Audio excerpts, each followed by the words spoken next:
Subscribe करें हमारे YouTube channel साधना gold को और पाएं वीडियो सबसे पहले।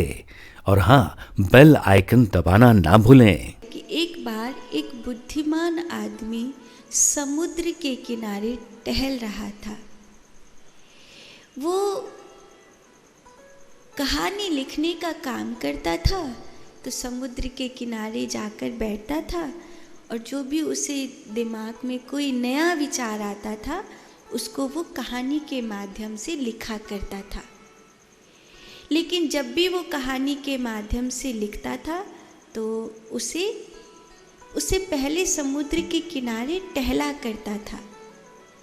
आज जब वो टहल रहा था तो उसने देखा कि एक आदमी बार बार समुद्र के किनारे से कुछ उठाकर पानी में फेंक रहा है। तो देखने के लिए गया कि वो कर क्या रहा है, तो देखा कि वहाँ कई लाख मछलियाँ, छोटी छोटी मछलियाँ समुद्र की लहर के साथ आती हैं और वो लहर तो वापस चली जाती है। तो कुछ तो लहर के संग वापस चली जाती हैं, कुछ वहीं समुद्र की रेती में पड़ी पड़ी तड़पड़ा रही हैं। तो वो जो आदमी है वो उन बिलबिलाती हुई मछलियों को उठा कर पानी में फेंक रहा है। देखकर बड़ा अच्छा लगा, लेकिन दूसरे ही पल निराशा हुई और कहा, मित्र,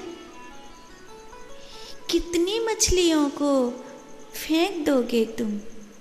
पूरा प्रयास करके भी तुम सारी मछलियों को नहीं फेंक सकते। समुद्र में उनको वापस जीवन नहीं दे सकते, ये तो मरना तय है।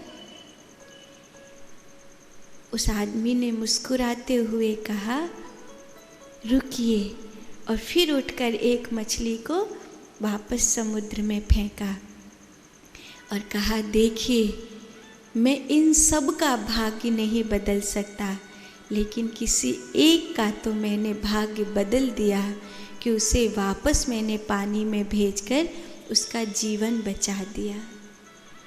एक की जान तो मैंने बचाई, अगर एक की जान भी मैंने बचाई तो ये मेरे लिए, मेरी प्रसन्नता के लिए बहुत बड़ा कार्य है। मित्र, अगर तुम्हें लगता है कि तुम एक बुद्धिमान व्यक्ति हो और तुम अपने जीवन में कुछ कर सकते हो, तो ये लाखों मछलियों का विचार मत करो कि ये लाखों मर रही हैं। ये विचार करो कि इनमें से कितनी मछलियों को तुम वापस समुद्र में फेंककर इनकी जान बचा सकते हो।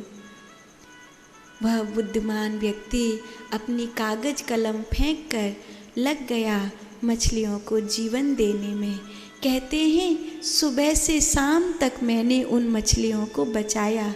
मुझे नहीं पता कि मैंने कितनी मछलियों को बचाया, लेकिन उसने बाद में अपनी कहानी में लिखा है कि मुझे उस दिन जीवन का सबसे बड़ा सुख मिला, क्योंकि मुझे ऐसा लगा कि मैं भी किसी मरते हुए को जीवन दे सकता हूँ।